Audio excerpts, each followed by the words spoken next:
there's one thing I love more than taking a vacation, it's planning a vacation.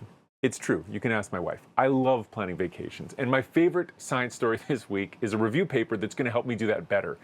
It's basically a meta-analysis of a whole bunch of studies that come to the conclusion of how you can plan the best possible vacation. This has just been published in the Journal of Applied Psychology. There's a link in the description, and I just wanted to share the best parts of this. So, when you get back from a vacation, if all goes well, your mood is better than before you left. This paper shows that that mood boost from a great vacation can last 3 weeks or more.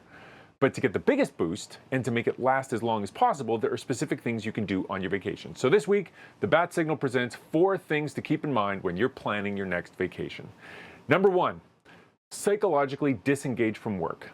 Unplug your phone. This was the single biggest predictor of how rested a person was when they got back from their vacation. So if you take just one thing from this whole video, it's just don't check your email while you're on the beach. It'll ruin the whole thing.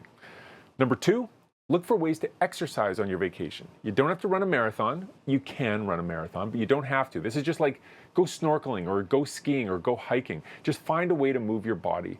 The research shows that the vacation exercise goes beyond the usual benefits of moving your body, so you get this psychological boost from creating a memory of moving that gives you something more than just moving itself. Number 3, don't underestimate the power of a staycation.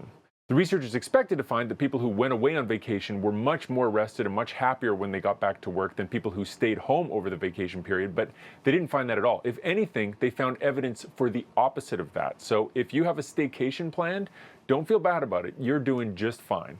And the 4th piece of advice is if you have a certain number of vacation days to take throughout a year, try to sprinkle them out. If you're trying to optimize as many days of elevated mood as possible, as a result of vacations, then many small vacations is a better strategy than 1 or 2 giant vacations with no other breaks.